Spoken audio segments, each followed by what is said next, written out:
dimanche passé? Ouais. Alors c'est qu'il y avait certainement des choses, il doit y avoir des choses qu'on n'avait pas totalement expliquées. Ou nous passons directement. Le besoin de la maturité affective, c'est en réalité une partie inhérente de la vie d'un homme. En fait, tout est question de l'amour que vous avez pour vous-même, et c'est en fonction de l'amour que vous avez pour vous-même que les autres vont vous aimer comme ça. Et l'amour, en réalité, c'est une connaissance personnelle. C'est d'abord une histoire personnelle. L'amour n'a rien à voir avec les autres. L'amour, c'est un truc à deux faces, je veux dire. La première face, c'est avec vous-même, le rapport que vous avez avec vous-même. La deuxième face, c'est le rapport que vous avez avec les autres. Mais en réalité, les rapports que vous avez avec les autres n'est que le reflet de ce que vous avez avec vous-même. En tout cas, rassurez-vous d'une chose, si votre habit est sale, j'ai beaucoup plus de possibilités de le toucher avec mes mains sales que lorsque vous avez des habits propres. J'ai du mal à vous toucher parce que je sais que vous êtes propre, n'est-ce pas? Et c'est en fonction de comment vous êtes que les gens vous demandent de faire certains trucs. Quand vous êtes habillé en blanc et que vous êtes à deux, un est habillé en blanc et un autre est habillé en noir, vous allez beaucoup plus demander à celui qui est habillé en noir de faire certaines tâches parce que vous savez que la tâche noire peut aller avec son habit noir, ça va peut-être pas très déranger. La preuve en est, même vous-même, quand vous avez un habit noir, vous pouvez vous asseoir quelque part sans vraiment beaucoup regarder. Par rapport à quand vous avez un habit blanc, n'est-ce pas? Parce que vous savez qu'avec un habit blanc, ce serait beaucoup plus sale et ça sera beaucoup plus visible. Donc vous commencez à être pris au sérieux en fonction de comment vous-même vous voyez. Comme je l'ai dit l'autre fois, on vous achètera au prix que vous-même vous allez mettre. Le marché, ce n'est pas un endroit où l'on vient et on demande poliment à quelqu'un « Tu veux qu'on t'achète à combien ?» Non. Le marché, c'est le prix que tu te mets. D'ailleurs, on va discuter un peu, marchander un peu et avoir le prix normal. Alors, vous savez qu'aujourd'hui dans le monde, nous avons des gens qui se sont détournés du chemin simplement parce qu'ils n'avaient pas eux-mêmes une maturité affective. Ça veut dire, en d'autres termes, je peux appeler ça une sorte d'identité affective. En fait, quand vous n'avez pas une identité affective, vous allez chercher les gens. Vous allez aller chercher qu'on vous aime et qu'on vous donne un nom. Vous vous rendez compte? Ceux qui n'ont jamais été aimés sont prêts à donner de l'argent pour qu'on les aime. Ou alors, soit ils ne savent pas c'est quoi aimer.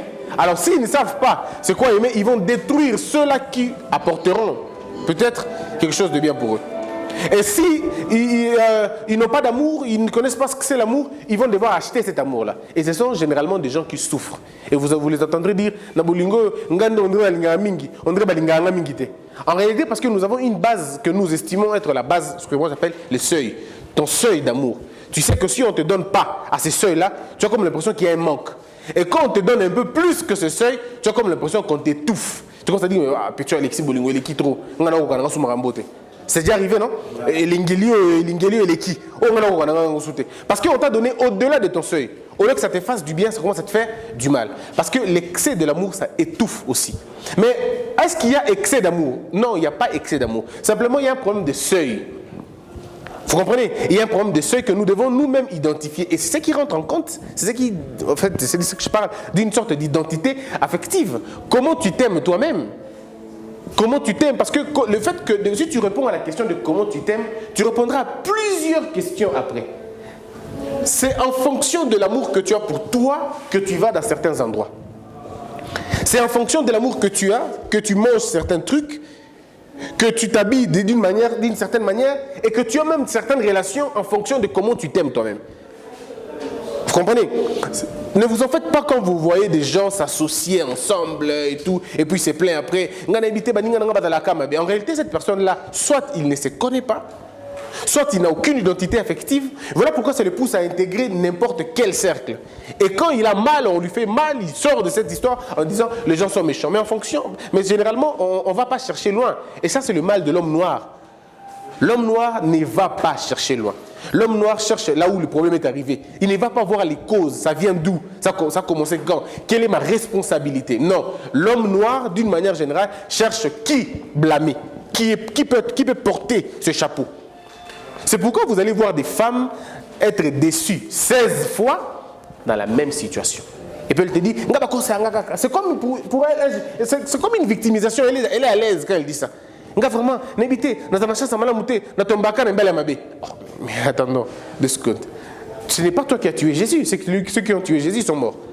Donc tu ne dois pas avoir commis un péché le plus grave du monde. Mais comment c'est toi qu'on n'aime pas toujours?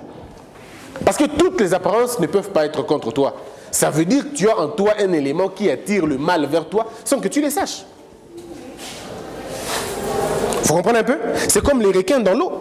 Ils ne cherchent que le sang. Là où il y a le sang, ils viennent. Ils ne savent même pas qui a blessé, ils ne savent même pas comment ça s'est blessé, mais parce qu'il y a le sang, ils viennent. C'est comme les femmes et les hommes. Là où il y a victimisation, ça appelle à une sorte de duperie.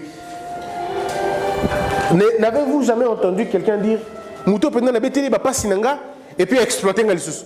Vous n'avez jamais entendu dire ça? Mais justement parce que quand tu viens me poser ton problème de faiblesse, moi je me dis aussi pourquoi je n'essayerai pas pour voir si réellement elle est faible aussi. Ce qui fait que les abusés ont tendance à être abusés davantage. Parce que les abusés attirent vers eux, des gens qui sont capables à le bouffer, de le manger, de les mettre dans un état beaucoup plus difficile qu'avant. La question de l'identité affective, elle vient de très loin. C'est une question que lorsque vous ne comprenez pas, vous allez vous rendre compte, c'est ce qui pousse généralement les gens à devenir complexés. Parce que tu vas refuser ce que tu es. Tu croiras que la vraie version n'est pas toi, mais la vraie version c'est quelqu'un d'autre. Et tu vas commencer à travailler constamment pour devenir cette personne-là, refusant et tu t'éloigneras toujours de ce que tu es vraiment. Et ce que tu es censé être, tu ne le seras jamais, mais tu vas faire un effort d'être comme quelqu'un d'autre.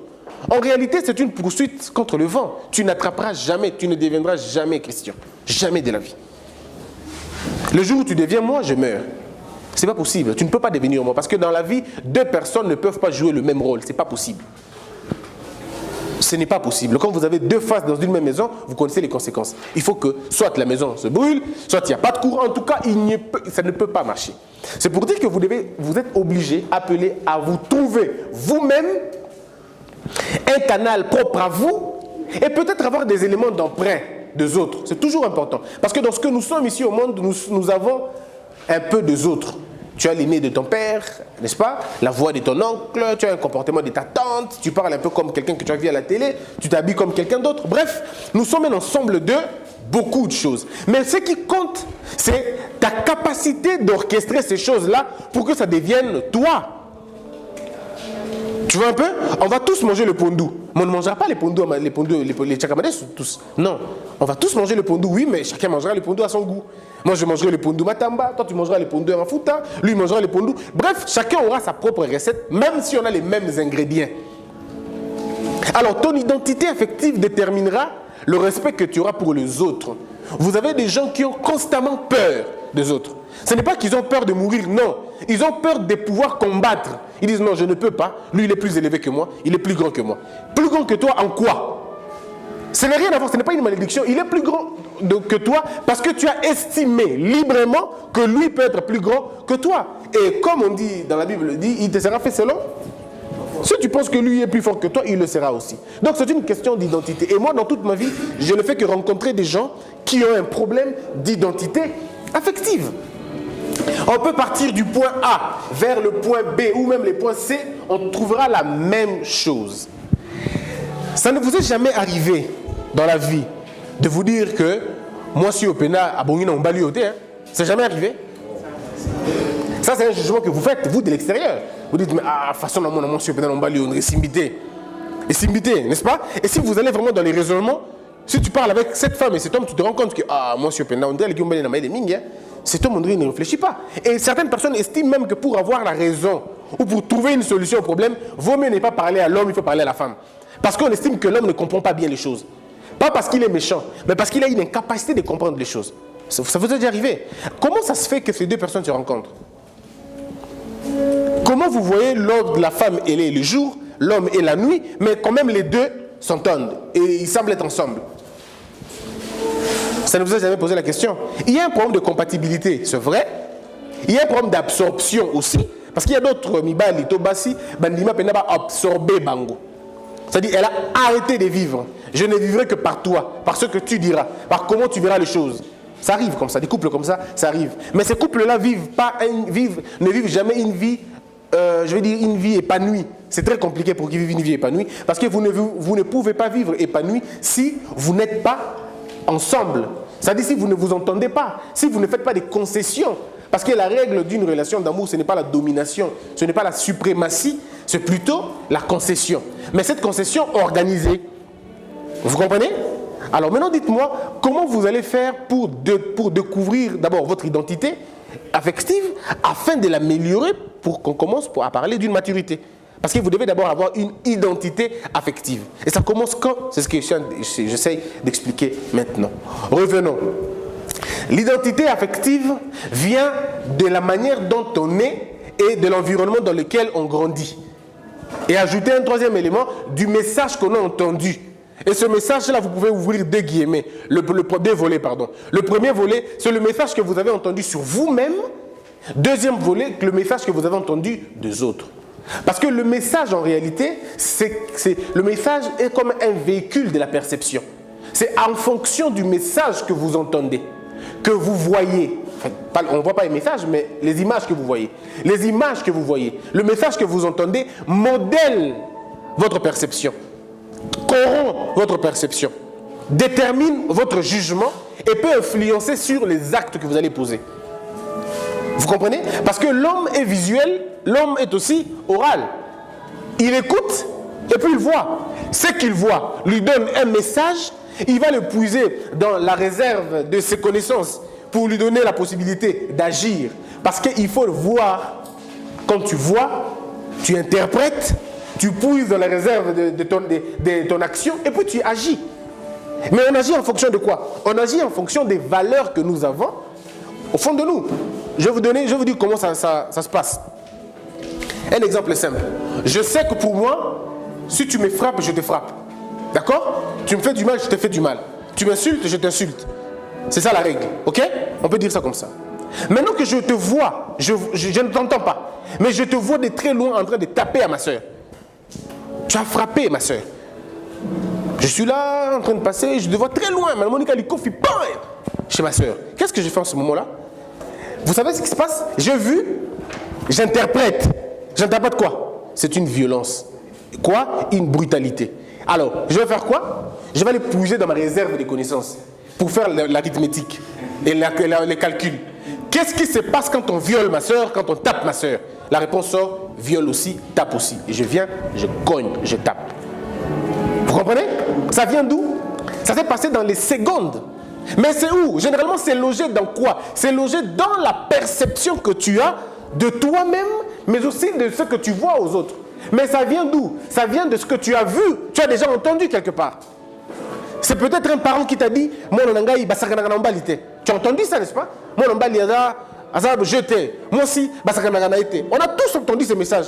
Mais ce n'étaient pas des messages anodins. C'était des messages qui étaient encaissés chez nous, comme on n'avait pas eu le temps de les interpréter parce qu'on était jeunes, et que quand on a évolué, on n'a pas trouvé les moyens de remplacer ces valeurs-là sont restées. Parce que le monde ne connaît pas les vides. Dans le monde, il n'y a pas le vide. À chaque fois qu'il y a la sollicitation du vide, le monde remplace ça par une valeur qui est présente. Si c'est une valeur négative, eh bien ça sera négatif. Si c'est une valeur positive, ça sera positif. Ce qui fait que vous trouvez quelqu'un de très éduqué devant une situation qui peut te donner l'envie de te fâcher, mais lui, il ne se fâche pas. Il choisit de ne pas se fâcher. Parce que le même exercice qui s'est passé en toi, s'est passé aussi en lui, mais lui a délibérément puisé dans la bonne réserve. Il dit non, je ne m'inquiète pas, je me tais, j'appelle la police, ou je trouve un moyen de savoir comment ça se passe. Vous comprenez? C'est ça ce qu'on appelle en réalité une identité affective. Donc ça vient d'abord d'où nous sommes nés, retenez très bien, l'environnement dans lequel nous évoluons, le message que nous écoutons, le message devant lequel nous sommes exposés. Mais ce message-là, il est lié à deux. Je dis, le message que tu reçois, c'est de toi, et le message que tu reçois des autres. C'est ce qui fait que tu aies une identité. Vous entendrez certains dire, ou les gens témoigner pour les autres. Parce que finalement, ce monsieur s'est doté d'une intelligence, d'une identité, qui le met à l'abri de toute blague. C'est-à-dire, tu peux blaguer avec lui, tu blagues avec lui, mais arrivé à lui, tu dis je ne blague pas. Parce que ici, tu as trouvé une identité qui ne te permet pas de blaguer. Je ne sais pas si on se comprend. Et ça se crée. Ce n'est pas un hasard. Ça se crée, ça se fabrique. Peu importe la situation, au Koleli Nango. Et le problème de notre pays, malheureusement, c'est un problème d'identité. Identité en tant que nation, identité en tant que peuple, identité en tant que système politique, identité en tant que religion. Ça veut dire qu'on est un peuple sans aucune identité. Et pas seulement le Congo, mais je peux dire l'Afrique. Et si vous allez plus loin, pas seulement l'Afrique, mais l'homme noir de manière générale. Les statistiques ont prouvé ceci. Ça veut dire 80% de blancs. Non, 80% de noirs. J'aimerais que vous puissiez retenir cela. Et ça peut changer votre perception tout de suite. 80% de noirs acceptent le leadership d'un blanc. 80% de noirs acceptent le leadership de l'homme blanc. Ça veut dire, en d'autres termes, 80% de noirs, Bandi Makabaz la dirigé par Mundele. Même si on a une compétence n'a été. Il suffit qu'il soit blanc pour qu'on le respecte. Comme si chez eux le respect était inné. Ils sont nés pour être respectés. Et que nous, le noir, on était nés pour prouver qu'on doit être respecté. Et vous devez alors prouver davantage. Et vous savez combien de pourcents seulement pour le blanc? Qui peut y estimer? 6% seulement des blancs acceptent le leadership de noirs. Mais dans quelles conditions?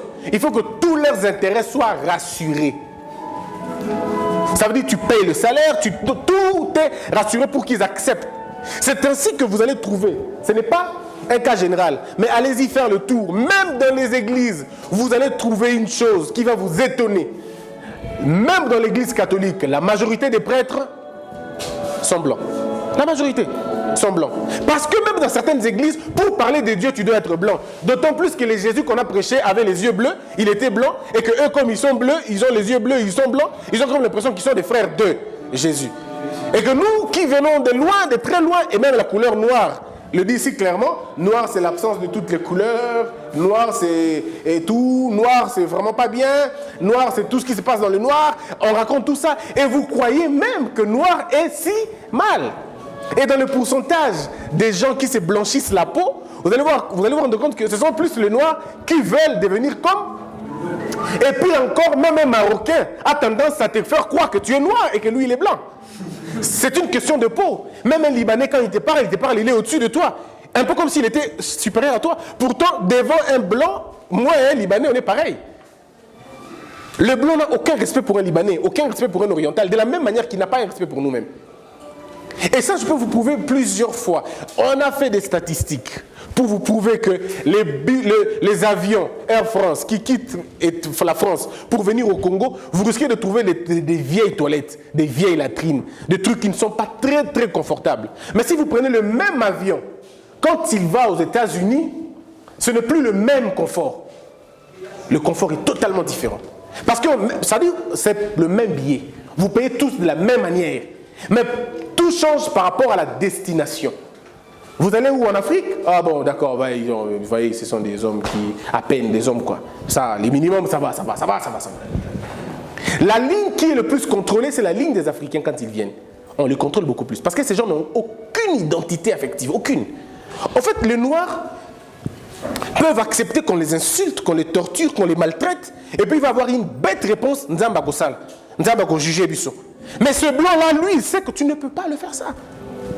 Il s'est passé une histoire bête et grave, ici même, à Congo Fleuve Hôtel. Un professeur que je connais, je ne citerai pas le nom pour ne pas déranger la sensibilité, c'est un ami professeur, mais il est millionnaire. Un millionnaire congolais. Il vit à l'étranger, aux États-Unis, il est américain.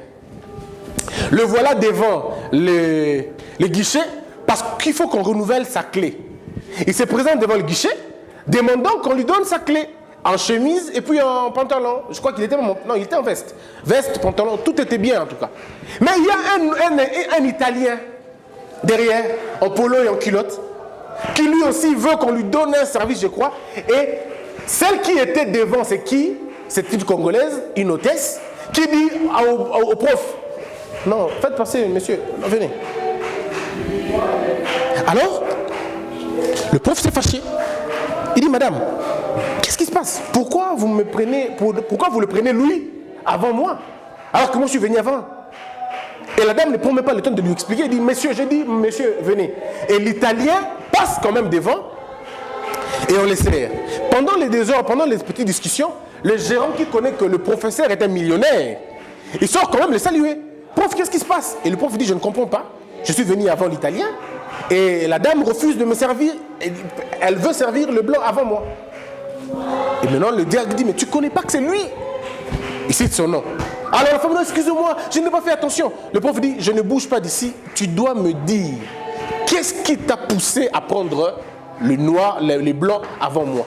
Je n'ai aucun problème qu'on te chasse, ce n'est pas un problème. Je peux te trouver un autre boulot. Mais tu dois simplement me dire, qu'est-ce que tu as lu sur mon visage qui t'a permis de me prendre après? Je donne l'impression d'être qui? Vous comprenez un peu le problème? Et il y a des statistiques comme ça aux États-Unis où on prouve à suffisance que la police, même l'homme noir policier, devant un homme blanc, il a tendance à aller calmement. Alors que devant un homme blanc, devant un homme noir, il a tendance à aller brutalement. Mais devant un homme blanc, il a tendance à aller calmement. Au point qu'ils ont fait des checkings, les blancs sont passés avec des fourchettes, avec des couteaux, parce qu'on leur a donné une présomption d'être de bien. Et que les noirs ont été fouillés jusqu'à leur faire passer dans des scanages. Vous comprenez? Mais ça, ce n'est pas le problème des blancs. Non. Ce n'est pas le problème des blancs. C'est un problème d'identité. Est-ce que tu te connais? Parce que ce n'est pas à un homme blanc de te respecter si toi-même tu ne l'imposes pas le respect. Il faut que tu te fasses respecter. C'est une question d'identité. Mais vous, les Congolais, nous, Congolais, nous acceptons parfois de nous ingénuer même devant la bêtise. Parce que vous avez peur quand vous puissiez perdre votre boulot et tout. Je ne sais pas, qui ne m'a pas parlé de mon histoire, de mon travail? Qui ne m'a pas parlé de cela? Christian, tu as commis une erreur, comment on peut te faire partir? Et tu pars. Tu aurais pu rester. Je dis non, c'est une question d'identité. Aussi longtemps que tu ne sauras pas qui tu es, aussi longtemps que tu ne pourras pas respirer dans la pauvreté, rassure-toi, ta place dans l'opulence sera en train de tuer les autres, de parler pour les autres, et on t'enverra faire n'importe quoi parce que tu ne sais pas t'identifier. Celui qui connaît qui il est, il ne se laisse pas emporter par qui que ce soit. Tu ne te laisses pas baptiser par n'importe qui. Non, tu ne te laisses pas baptiser par n'importe qui. Moi, j'ai fait plus de 30 ans sans être baptisé parce que je ne voyais personne qui allait me baptiser. Pourquoi tu me baptiseras? Non, parce que tout le monde doit être baptisé et moi j'irai, ok, baptise-moi. Non, je ne veux pas. Sinon, Christ l'aurait fait à 22 ans, à 23 ans, à 24 ans. Il fallait que Jean-Baptiste soit là. C'est-à-dire, il y a un type de gens pour tout. Et tu ne dois pas accepter n'importe quoi. Mais tu ne peux pas le faire si tu ne te connais pas. Il y a des gens avec moi, nous sommes à l'Africa TV. Quelqu'un, on l'a fait souffrir, on l'a torturé, on l'a humilié. Plus que moi d'ailleurs. Mais il était toujours en train de rentrer. Je lui pose la question. Ndeko Nangaï. Bah, tu vas au boulot, tu ne peux pas dire à quelqu'un démissionne. Je dis Ndeko. Pourquoi on démissionne Makasibo? Oh, t'es question, mon vie, Nzambalobi, militaire. Bon, ok. Quand quelqu'un. Moi, déjà, quand tu parles de Dieu, je laisse. Parce que là, c'est compliqué. Quand quelqu'un est déjà allé dans ce genre de Dieu, c'est comme un baka qui dit go. Il faut laisser parce que tout ce qui va venir après. Ça, c'est un conseil. Hein? Si vous avez un ami Mbaka et tout, si vous l'entendez discuter, avant de pouvoir poser votre mot, demandez d'abord aux gens, est-ce que vous avez dit Goa? S'ils disent que oui, il a dit Go, laissez. Il faut laisser parce qu'il ne changera pas. Alors, donc, le gars, il était resté en train de dire non. Et non, Christian, et j'ai analysé, j'ai compris maintenant que généralement les gens vont se cacher derrière des raisons qui ne sont pas vraies. Ils vont se cacher derrière des raisons économiques, derrière des raisons d'humilité. Mais en réalité, il y a un cri au fond d'eux. En fait, ils pourront tout faire pour changer les choses. Mais ils n'ont pas les capacités de changer les choses. Ils ne peuvent pas supporter une transition douloureuse pour vivre une gloire certaine. Et ils préfèrent supporter l'humiliation jusqu'à ce qu'on va leur dire « foutez-moi les camps ». Vous comprenez? Parce que nous, ce qui nous distingue des autres, c'est l'identité affective. Tu ne peux même pas parler de la conviction, monsieur le juge. Tu ne peux pas en parler si tu n'as pas la conviction. Si tu n'as pas l'identité. Il n'y a pas de conviction sans identité. Il faut que tu te connaisses affectueusement, c'est qui? Affectivement et même affectueusement, qui tu es réellement. Quand je vois des professeurs de droit courir après les politiciens qui n'ont pas un diplôme. Je dis, mais alors on est foutu. Je dis, mais franchement, on est foutu. Moi, il y a quelqu'un qui m'a posé la question. Christian, pourquoi tu ne nous dis... On a comme l'impression que tu es pour Félix. On dirait que tu le soutiens. Je leur ai dit, le mot que j'utiliserai, on ne se comprendra peut-être pas. Mais le temps va nous faire comprendre certaines choses. Il y a des choses, vaut mieux ne pas nous tuer maintenant. Vaut mieux ne pas nous expliquer maintenant. Vaut mieux laisser le temps passer et les gens comprendront plus tard. Je ne pourrai jamais de ma vie soutenir un individu dont je ne maîtrise pas l'idéologie, dont je ne maîtrise pas le cursus. Et je m'abstiendrai de tirer sur quelqu'un que je ne connais ni objectif ni idéologie. Est-ce que vous comprenez ça? C'est qu'avant de m'engager d'une manière ou d'une autre, je dois impérativement savoir. Et nous allons rester en train d'analyser les faits parce que je me connais. Je me connais. Je ne suis pas un garçon de course. Tu vois un peu? Je ne suis pas un garçon de course. Je ne peux pas me laisser manipuler par qui que ce soit. Et vous aussi, c'est là que le Congo peut se développer. Le jour où le Congolais comprendra qu'il n'est pas un marchepied, qu'il n'est pas comment je dirais, qu'il n'est pas une vache à lait, et qu'on ne doit pas toujours l'amener pour conquérir le pouvoir, et quand ça sera le moment de l'exécuter, on le laisse à côté. Quand on comprendra ça, les choses vont changer. Donc, vous comprenez, là, d'une manière ou d'une autre, l'identité affective, elle est beaucoup plus importante. Avant de parler même de la maturité affective. Ça veut dire, ici, je ne sais pas si on comprend le degré. Ton nom, c'est Christian. Christian, aussi longtemps que tu ne connais pas qui tu es, je t'enverrai acheter pour moi la cigarette. Et tu crois que c'est une politesse pour moi. Tu crois que tu es en train de me servir par politesse. Mais tu ne peux pas me servir par politesse si tu enfreins tes propres règles de vie. Tu ne peux pas. Tu cesses d'être un homme quand tu enfreins tes propres règles de vie. Tu n'es plus un homme. Tu es un homme quand tu peux te regarder dans le miroir et te féliciter tout le matin de n'avoir pas changé tes valeurs. Au contraire, de travailler pour que tes valeurs restent des valeurs. Et quand tu te connais, tu pourras parler poliment à quelqu'un, lui disant « Monsieur, je ne peux pas faire ça parce que j'estime que ce n'est pas mon boulot, je ne pourrai pas le faire. » J'arrive, quelqu'un me dit « Christian, demande pardon, tout va bien se passer. » Ça, c'est la dame, avant de à Africa TV. Demande seulement pardon, ça va changer. Je dis, madame, avec tout le respect que je vous dois, je pourrais vous demander pardon 1000 fois. Mais pour une chose dont je ne suis pas fossoyeur, je ne suis pas responsable, je ne me sens pas gêné, même pas un peu. Non, il n'y a pas de pardon pour ça. Il n'y a pas de pardon pour ça. Il n'y a pas d'humilité là-bas. Si je le fais, ce n'est pas d'humilité, ça s'appelle la naïveté. Je suis tellement naïf que je me concentre à un petit boulot que je gagne. Je préfère garder ma vie, préserver ma liberté, préserver mon calme et faire ma vie autrement. Et c'est ce qui se passe. Actuellement, je tiens encore là. Je suis, comme on dit, en chômage. Mais est-ce que mon chômage, non, mon chômage. Parce qu'en réalité, le chômage n'est que quoi? C'est un état d'esprit. C'est un état de faire. C'est une absence tout simplement d'une question beaucoup plus profonde d'identité, d'une identité personnelle. Et je connais des chômeurs qui ont vécu 5 ans dans le chômage, ils n'ont jamais eu de problème de santé. Et je connais ceux qui travaillent, ont des problèmes de santé. À quoi ça sert d'aller dans un boulot où tu n'aimes pas ton patron? Tu n'aimes pas les salaires, tu n'aimes pas les cadres dans lesquels tu travailles, tu n'aimes pas l'environnement, tu as des ennemis au boulot. Et chaque fois que tu viens à la maison, tu pries que ton goût est un athée. Est-ce que vous imaginez? À chaque fois que tu vas au boulot, tu as besoin que ça s'arrête maintenant parce qu'il faut que je rentre à la maison. Cet environnement m'étouffe. Mais tu t'étouffes toi-même en réalité. C'est toi qui perds l'énergie. C'est toi qui passe chaque seconde à côté de la beauté de la vie. Mes frères, la vie, elle est belle d'une manière que vous n'avez aucune idée. Mais la beauté de la vie, c'est vous qui la savourez en réalité. La beauté de la vie n'est pas un cadeau qui vient comme ça. Non, la beauté de la vie, c'est l'ensemble des malheurs, l'ensemble des souffrances, des trahisons, de toutes ces choses. C'est tout ça. Alors, vous avez compris l'identité affective. Maintenant, parlons de l'identité affective dans un autre secteur. De vouloir satisfaire tout le monde. Et ça, tout le monde a ça en lui. Nous avons tous ces défauts-là. Moi, mon ami Homo qui est là, sait ce que c'est. À chaque fois quand j'appelle Paul, c'est la même chose. Paul, les gens me contredisent, ça me fait mal.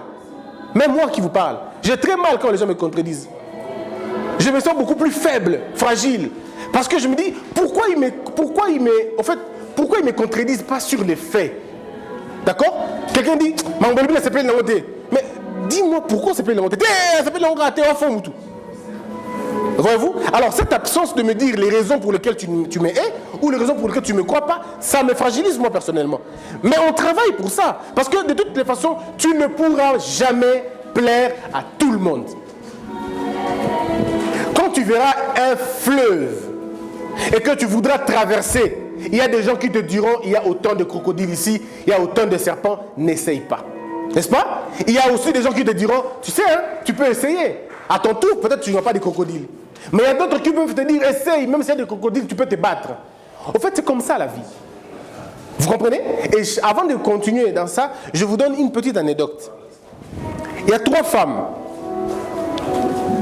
3 femmes devant la même situation, mais voilà que les 3 femmes choisissent de réagir autrement. Nous avons, bon, on va excuser les stéréotypes, hein? Sinon on va dire stéréotype. Bon, on prend 3 cas.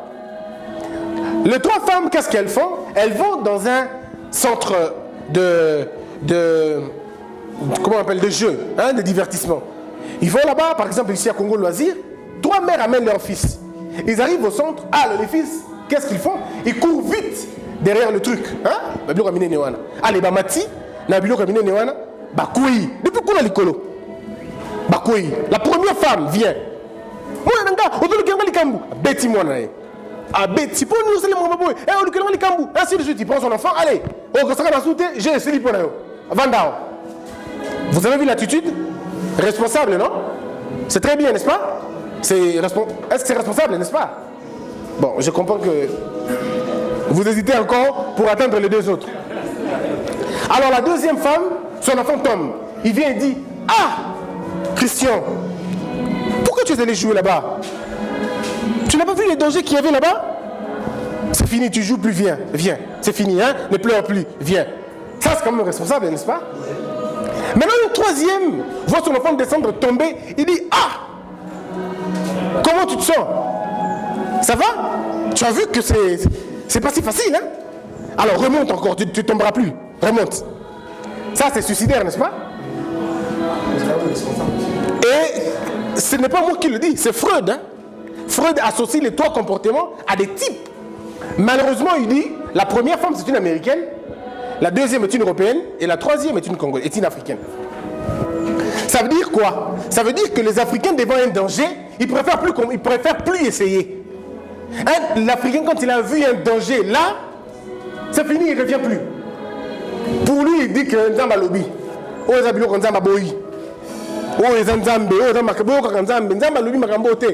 Dieu n'est pas avec moi ici. Mais les Français, quand ils voient ça, ils disent, bon d'accord, je prends mon échec, mais je n'ai plaint personne, on continue la vie. Mais l'Américain dit non, comment moi qui suis humain, je suis un homme, et que ça c'est un événement, comment ça peut prendre le dessus sur moi? Je veux surmonter ça jusqu'au bout et trouver la solution. Et la preuve c'est que l'enfant de l'Américain, là selon l'histoire, est monté et n'est plus tombé. Du coup, devant les autres petits, il a eu une supériorité derrière les autres. Mais les pauvres innocents, qu'est-ce qui s'est passé? Eux n'ont pas pu faire, pas parce qu'ils ne voulaient pas, mais parce que l'environnement dans lequel ils se trouvaient leur avait empêché. Ceci pour dire qu'en réalité, si vous ne savez pas ce que vous êtes, vous n'aurez aucune valeur marchande. Vous n'aurez aucune valeur marchande. One Lord, I need someone.